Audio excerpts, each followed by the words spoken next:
Thank you very much, Temi. Thank you for bringing me into this conversation with you. I have been experienced a lot. My son, Tim Bergling, uh, took his life in April 2018.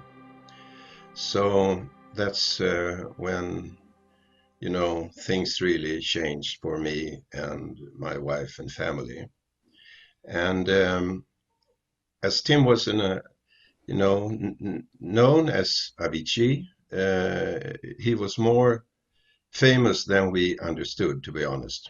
I mean, we got so many letters, we got mails, chats, and his fans was absolutely fantastic. And we got so many, you know, serious and nice wordings from them. And we understood that this is a bigger problem in the world. Suicide and mental health issues are really a big problem, and unfortunately among young people. So that's when we, started get into this subject, which is really a serious one. Yeah. Klas, there will be parents watching, there will be young people watching, and the one thing they want to know is, how do you know? I think that's a very hard question because it's almost that's also something. I have met so many people now, also specialists, that had their patient, the day before, and the next day this happened. So you cannot really tell. Of course, there are signs, absolutely. You can add the signs and you can, I mean, try to do your best, but it's a very tricky thing, this.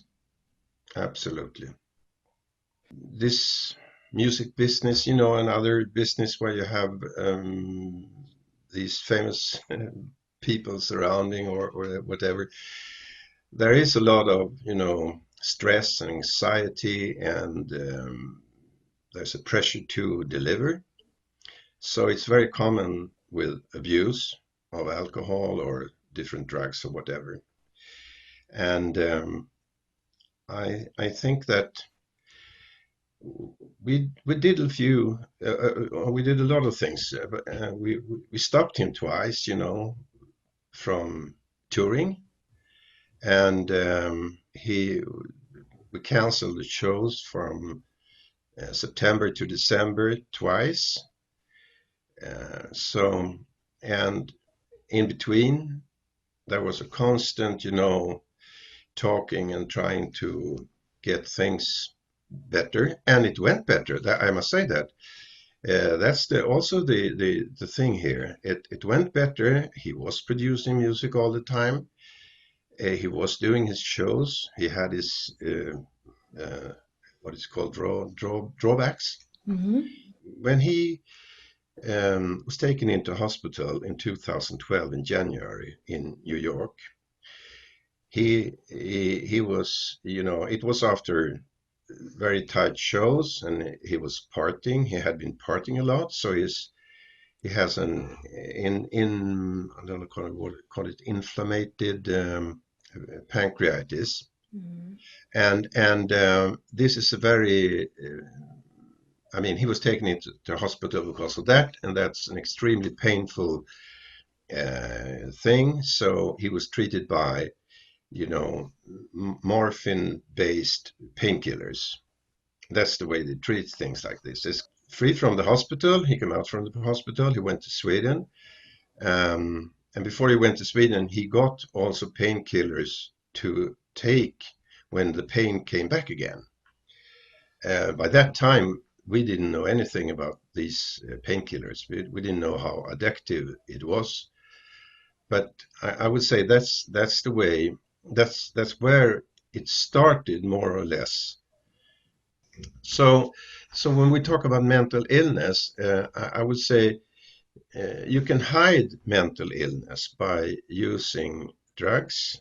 When you get the prescription in a legal way, it probably feels a little bit better for you because you think it's prescribed by the doctor. So you can hide your abuse, and you can also hide your mental condition. At that time, we did an intervention. If you so his manager, me, and the tour manager, managing director, we could we get all the friends together, his brothers, etc., and we had an intervention at Ibiza, which was very painful because I mean it's hard to confront your son that way. He was very opposed to this, so we had discussions for from 7 to 2 or 3 o'clock in the morning. We sat in a ring, very hard discussions.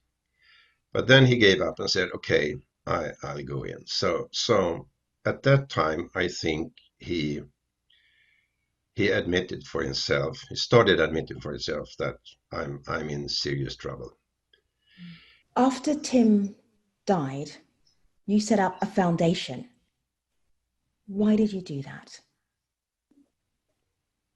I think when we realized the demand, not the demand, sorry, but the situation. You can say the demand too.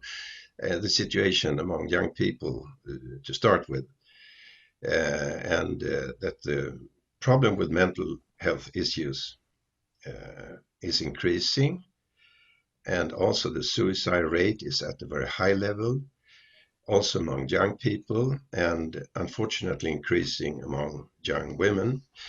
Um, we decided that we have to do something with Tim's heritage estate. Now the foundation is focusing on preventative actions and for children, young people, and young grown-ups. These are the people we try to help. We decided to make a donation to an organization called Mind, so they can open their helpline 24/7, 365. It's a suicide helpline. So this is an example. And they open up in April, which is very promising and positive. And we did the same with an organization called Breeze, which mainly focus on children. So many children up to 13 years call them, and they have so much, to tell them and about the situation. And they are also opening a helpline 24/7, 365. But in September next year, they have a bigger organization, so they need, but they are supporting them as well. Drive the opinion to reduce the stigma about, talking about mental health problems and suicide. The more we can talk openly about these things, it will help a lot. Absolutely. It's very hard to talk about it. It's such a painful Yeah. thing to do. Yeah. But there aren't as many people as you around the world who will feel comfortable about talking about not only the death of their loved ones, but other people sharing their experiences with you. Why is that so important? No, it's important to I mean, I have practiced to use the word suicide, not to use it in other way. There are different ways to express this, and you can sort of go around the real problem or the real catastrophe. I choose to use the word and to be very open with it, and I agree with you. It's hard, but I mean, still, I can also see that it opens up because many people have this experience in their families, in their close relationships, whatever. If there's a family right now who are experiencing what you experienced 2 years ago, what would you tell that family? What would you tell those parents? Get help, get professional help, so you get over the first, very painful steps. I mean, because you have to survive, and nothing gets better if you die or if you take your life. So you have to try to. Every day is a struggle. Every day is a struggle. It's getting better, but you never get over this. It's you better accept that. It's really, you feel better when you accept it, but you have to fight in the beginning, really. Tim was an extraordinary artist. Even when he had his struggles, he would still go and do shows. He was amazing. We are going to play one of his tracks. What do you want to say about him as an artist before we play a track? Yeah, as an artist, if you mean he's acting on stage, And he's maybe that was DJing, no, no, no. yeah, and he's producing, and all the other things that he's known for as Avicii. Yeah, yeah. No, I mean he was so I loved his music. I've been listening to it. My wife and I had been listening to it every day. He sent us songs. He asked us, what do you think here? What do you think there? And we sent back our, comments. I don't know if he listened to it, but, he wanted to share them. I think he was a super producer of music, really. Yeah.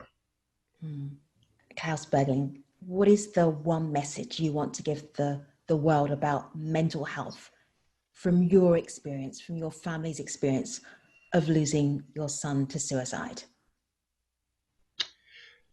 I think you talk about it. I mean, it's such a big thing. And you have younger people that are not so experienced. You have older people, but the more we talk about these things openly and straight and honest in our families, with our friends, etc., it helps, and it's proven, absolutely proven, that a conversation or talk between persons, people to people, helps. It doesn't always need to be specialists and very complicated. It's more effective to open up and talk about it. Absolutely. Klas Bergling, co-founder of the Tim Bergling Foundation, thank you so much for talking to me. Thank you very much, Femi. I hope I can contribute to something. Thank you very much. Bye.